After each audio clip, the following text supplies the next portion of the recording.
भोग विलास का प्रेमी दरिद्र बनेगा, अंगूरी और दावत का शौकीन कभी धनी नहीं बन सकता।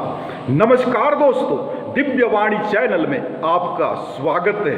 दोस्तों, युवा अवस्था एक ऐसी अवस्था है जो दुनिया की माया मोह एवं भोग विलास के जीवन की ओर ले जाती है। और जिस युग में हम जीवन यापन कर रहे हैं, ये युग तो मानो भोग विलास का युग हो।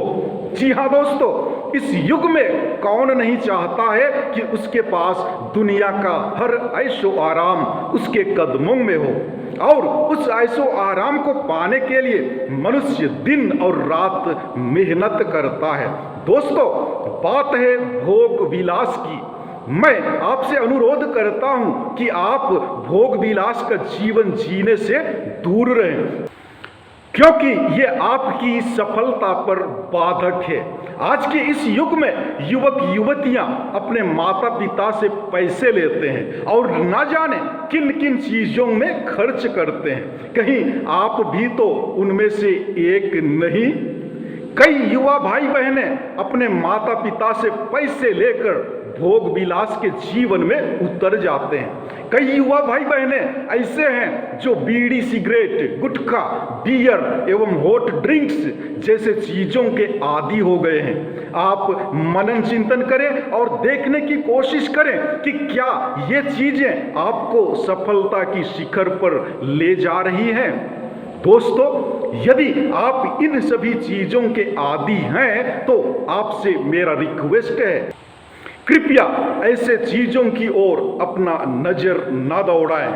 और जब हम फैशन की बात करें तो आज के युवा भाई बहनें फैशन के इतने शौकीन हो गए हैं कि देखने वालों को लज्जा आने लगती है।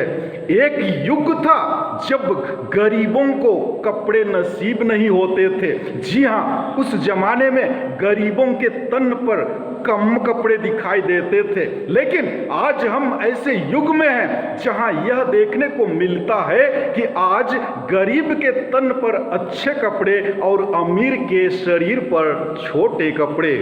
मेरे कहने का तात्पर्य आप समझ गए होंगे, क्योंकि समझदारों को समझाने की जरूरत नहीं। तो चलिए आज के दिव्य वाणी की ओर बढ़े।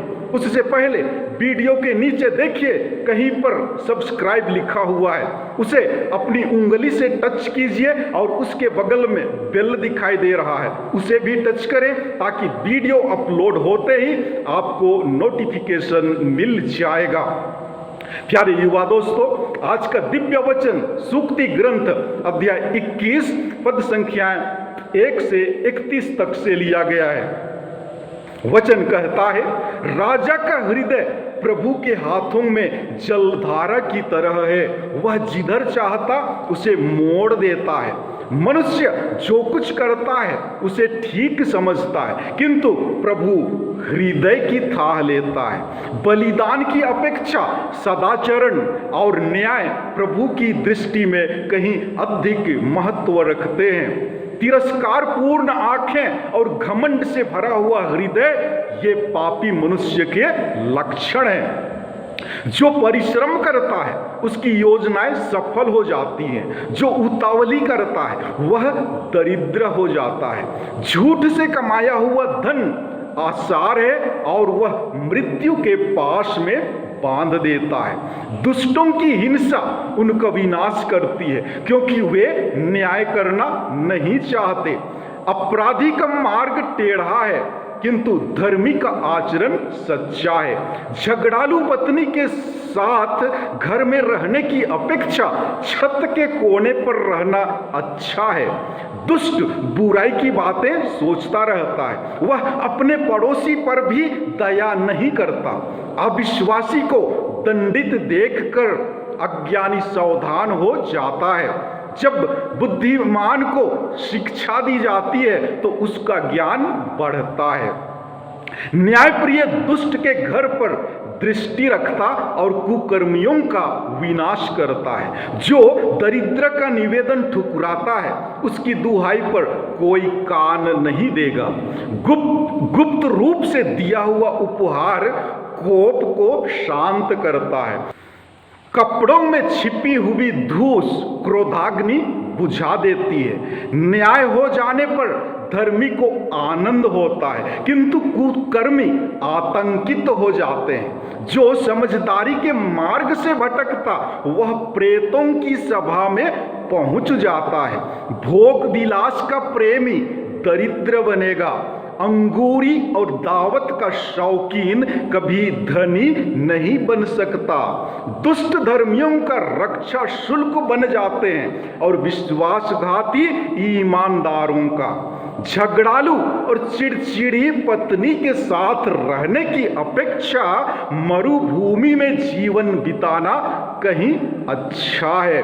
बुद्धिमान के घर में बहुमूल्य निधि और तेल का भंडार है, लेकिन मूर्ख अपनी संपत्ति उड़ा देता है। जो न्याय और ईमानदारी की खोज में लगा रहता उसे जीवन, न्याय और सम्मान प्राप्त होगा। ज्ञानी किलाबंद नगर जिता सकता है और जिस गढ़ पर नगर का भरोसा था उसे ढा सकता है। जो अपने मुख और अपनी जिह्वा पर नियंत्रण रखता वह अपने को विपत्ति से बचाता है। अविश्वासी घमंडी और ढीठ है, उसके पूरे आचरण में अहंकार बोलता है। आलसी का लालच उसे मारेगा क्योंकि उसके हाथ काम करना नहीं चाहते। वह दिन भर लालच के जाल में फंसा रहता है। धर्मी उदारता से दान देता है, पापियों का बलिदान घृणित है। दुष्ट उद्देश्य से चढ़ाया बलिदान और भी घृणित है। दुष्ट के चेहरे से कठोरता झलकती है, किंतु धर्मी मनुष्य अपने आचरण का ध्यान रखता है। प्रभु के सामने ना तो प्रज्ञा, ना अंतर्दृष्टि और ना चिंतन टिक सकता है। दोस्तों, प्रज्ञा की इन बातों पर मनन करें और उसके अनुसार आचरण करने की कोशिश करें। ईश्वर आपको अपनी कृपाओं से विभूषित करेंगे। मेरे साथ बने रहने के लिए आपका धन्यवाद। कल फिर मिलेंगे, तब तक के लिए जोहार।